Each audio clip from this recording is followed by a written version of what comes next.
G'day everyone and welcome to another locomotive review. Today I'll be taking a look at Auscision's latest release, the South Australian Railways 600 class diesel locomotive. We'll take a look at the prototype as well as a bit of an unboxing, but more importantly some videos of it running, a demonstration of the new sound files that are in it, these sound files are in it, this is their first time releasing one of these, and a few other bits and pieces. Before we get into the review, don't forget to be subscribed so you don't miss out on anything coming out. Well, as long as you have the notifications turned on. So, let's get into it.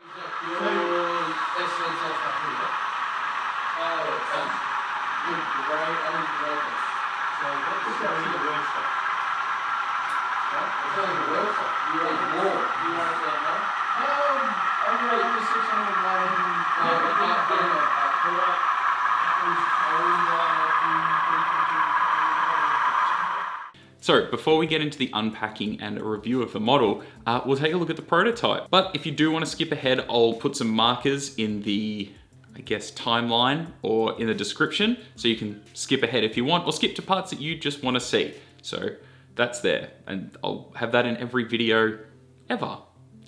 Anyway, let's get into it.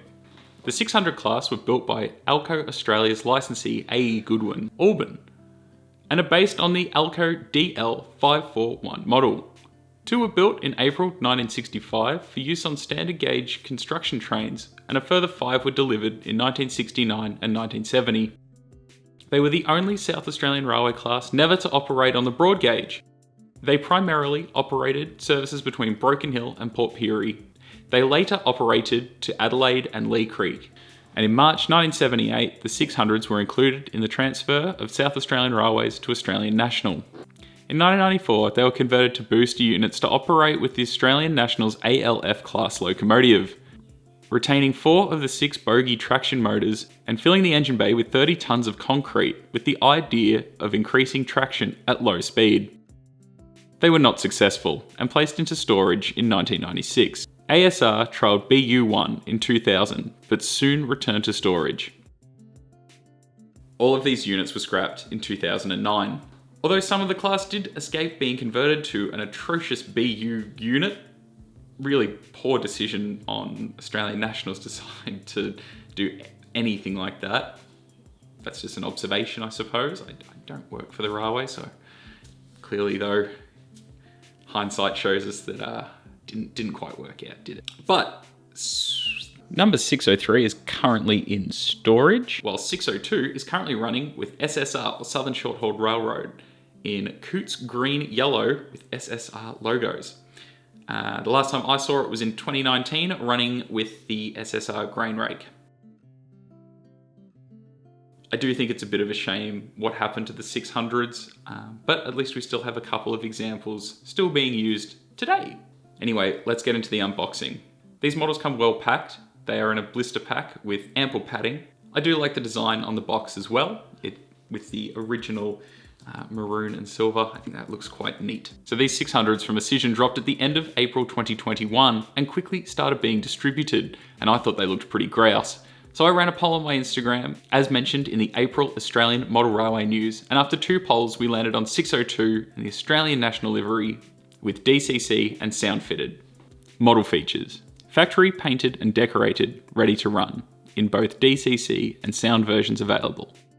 Plastic ABS body, black and metal disc wheels, RP25 110s, scale size metal couplers, highly detailed underframe, separately applied metal parts, brass horns, metal and plastic handrails, and brake piping. Highly detailed bogies with separately applied parts. Detailed cab with painted driver figures, metal etched mirrors and windscreen wipers, see-through metal etched grills, operating LED lights and marker lights with manual override switch. 5-pole skew-wound motor with twin brass flywheels. All-wheel drive and electrical pickup. Separately applied air hoses and MU cables. The DC models are DCC ready and require a 21-pin socket decoder if you want to switch between the two. They are a heavy die-cast chassis. They are also, according to Auscision, the most accurately and highly detailed 600 class available on the market. They also come in 5 different liveries or versions with 4 different body versions tooled. SAR red and silver, as well as mustard pot and Australian National in a few different variations. Now let's take a listen to the sound. These models are fitted with ESU Loc Sound 21-pin decoders with full throttle. Auscision Sound speaker enclosure with twin speakers. Sound files are recorded in Australia on a real 600 class locomotive, not just off-the-shelf generic Alco sound files. The Alco 12 251C engine, startup, shutdown, idle and running, dynamic braking, Westinghouse, Webco, AA, BB, short and long sound, brake squealing, coupler crash and release, and handbrake applied and released.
A DC model will cost you $335 and a DCC model will cost you $435 from your local model railway shop, or in this case I picked mine up from Australian Modeler for 4 easy payments of $100 and something dollars. Thank you, Afterpay.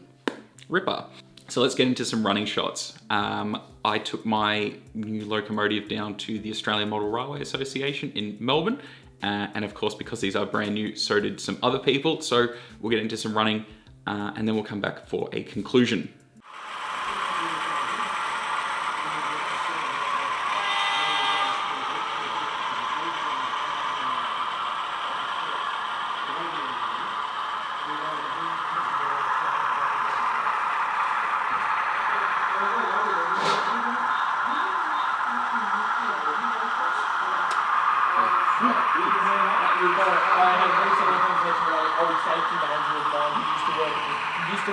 Elephant in the Connex days, and got quite happily marched out for trying to do a PhD in safety. I learned how Connex was single-handedly hamstringing somebody.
I realised I was sitting on the pin.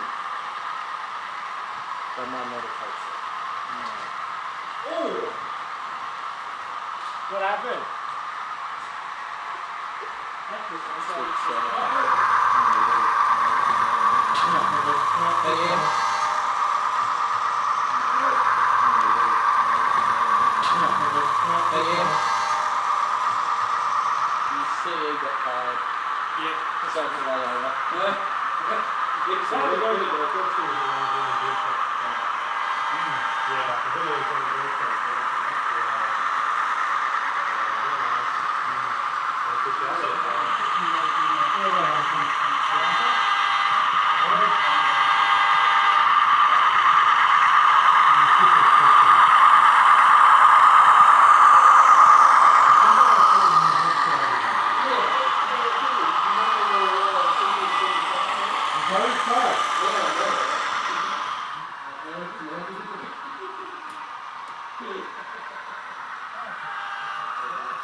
So to conclude, the Auscision 600 class locomotive, the negatives. It broke when I got it out of the box. A little piece of plastic fell off the shroud that covers the exhaust fans. It's not the end of the world. A little bit of glue and it will fix. Well, I can glue it back on. It's nothing too tasking, but it's a bit annoying, you know. These aren't cheap models. You kind of expect everything to be nice and tight, but it does happen. That's a little gripe. The other one is there is some paint defects and a bit of glue. There's a bit of glue around the shroud over the exhaust, which is quite visible, as well as some of the paint along the railings, along the sides of the locomotive where it's green to yellow. It's not too sharp. However, I will eventually get this locomotive weathered, or I will weather it, one of the two, and those things will disappear. Also, I don't view my locomotive from a couple of centimeters away. Usually you're a few feet and it's not something you're going to notice. But that's my only negatives to it. The rest, it will haul my 10 car Auscision Indian Pacific set around the AMRA layout, which does have some interesting grades, and it's flawless. It sounds good, it looks good in terms of its detail and everything like that. I think it's spot on. My only personal gripe is I should have got two. I know that's a bit excessive. I really like the look of the mustard pot one, having now seen one in real life. I think that livery is spot on with the Shrike on the front. I reckon that's sweet. So maybe we'll get one of those. I mean, there is a lot of models coming out, as I talk about in my monthly videos, which is Australian Model Railway News. So if you haven't checked those out yet, well, they'll be in my other videos. But yeah, I think it's great. If you've got one, what did you think of it? Or are you planning on getting one? Let us know. But yeah, that's my 2 cents on the Auscision 600 class locomotive. I'd also like to say a bit of a thank you to the chaps down at AMRA for letting me, of course, film down there. I get a lot of messages about joining that club. My best suggestion is check out their website. And of course, that's enough of a plug for them. If you want to check out more information about the 600s, you can check it out on Auscision's website. It's all there. I do wonder if they will do a surprise release of the SSR ones, as that is something Auscision tend to do, is surprise announcements of different liveries. So could happen. It wouldn't surprise me, you know. We do have a lot of modern modelers, and that would make sense to cover them too. Anyway, I guess we'll wait and see. Anyway, if you got this far, thank you so much for watching. If you'd leave me some feedback, that'd be sweet. I'm always looking to improve these videos. And of course, if you haven't already, don't forget to subscribe, because that lets me know you're interested in these kind of videos, and that gives me more motivation to keep making them. So, thank you so much for watching, and I'll catch you in another video. Hooroo! Old safety manager of mine who used to work in used to work at Eltham in the Connex days, and got quite happily marched out for trying to do a PhD in safety. I learned how Connex was single-handedly hamstringing themselves on the net.